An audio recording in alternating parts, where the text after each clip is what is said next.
Assalamu alaikum hörmətli televizor görgüçülər. Erkin Asiya Radiosu Tor televiziyasının Heptilik Xewerler proqramını görüyorsunuzlar. Programımız hoş geldinler. Mazkur programımızda muş bir hafta jarayonida Uyg'urlarga dair anlatılgan bir qism mühim xabarlarimizni eslatib o'tamiz. Men Erkin. Men Gulchehra. Yaqında Uyghur diyarida hammaga tanışlıq bo'lgan Uyghur ziyolisi va rahbariy kadrlardan bo'lgan doktor Xalmurat G'opirni Xitoy doiralarining siyosiy masala bo'yicha tekshirayotganligi ma'lum bo'ldi. Aloqador uchurlarda ma'lum bo'lishicha, Xalmurat G'opir navbatda 200-chilik bilan ayblanmoqda ekan. U rahbariy vazifa o'tagan mezgilda Xitoy Kompartiyasining Millatlar ittifoqligi va boshqa milliy siyosatlarini qat'iylik bilan ijro qilmagan. Muhojiratga Uyg'ur ziyolilari bu haqda fikr bayon qilib, Xalmurat G'opir duch kelgan qismatning amaliyotda Uyg'ur millatining navbatdagi taqdirining bir turlik besharti ekanligini bildirdi. Uyg'ur diyoridagi borgan siri yuqori pallaga chiqayotgan siyosiy tutqunda diniy asabiylikning izchil bir muhim sabab bo'layotganligi ma'lum.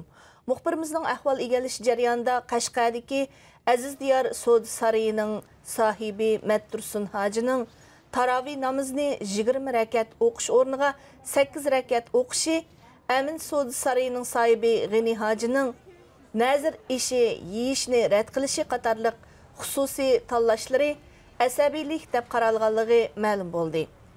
Kishilik huquq tashkilotlari Xitoy hukumatining bu qilmishini ayblab, Xitoy hukumati hozir Uyg'urlarning diniy erkinligini bostirishda izchil yangi shakllarni ijod qilmoqda deydi.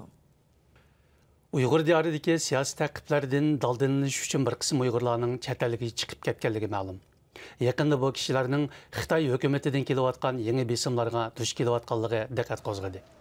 Bu vaqtdagi ahvollardan xabardor kishilar ma'lumot berishicha, hozir Xitoy doiralari chet elga chiqib ketgan uy zamin egalarining bo'libmi uylarini boshqalarga ijara berganlarning tezdan aloqador hukumat tarmoqlariga berib, egidorchilik rasmiyatlarini yengilishi lozimligini bildirgan. Shundaqla buni vakolatan bejirishga bo'lmaydiganligini ta'kidlagan. Faoliyatchilar bu vaqt fikr bayon qilib, navbatdagi ahvolda bir qism Uyg'urlarga vatanda qolgan uy mulklaridan hamda iqtisodiy manfaatlaridan voz kechishdan boshqa yo'l qolmaganligini ta'kidladi. Xitoy doiralarining Uyg'urlarga qaratgan bostirish va ta'qib qilish harakatlarida yerlik Uyg'ur kadrlarini o'zlari uchun g'olchi bo'lishga rag'batlantirayotganligi ma'lum bo'lmoqda. Muxbirimizning yaqinqi ahvol egalishi jarayonida Qashqa Yangi bozor soqchixonasining siyosiy yetakchisi Ablat Turabning qattiq zarba berish jarayonida passivlik va 200-lik qilgan deb ayblanib 7 yillik qamoqqa hukm qilinganligi oshkorlandi. Ma'lum bo'lishicha, 2015-yildagi Qashqa Taxtko'rik hujumidagi bosh qo'mondor Ataulla Davudni etayotgan Chasko'rik soqchixona boshlig'i Olimjon yaqinda o'stirilgan. Muhojiratdagi faoliyatchilar bu haqda fikr bayon qilib, bu Xitoy hukumatining o'z go'shini o'z yig'ida qo'rishdek koni usullarining zamonimizda qaytadan tatbiqlanishi dedi.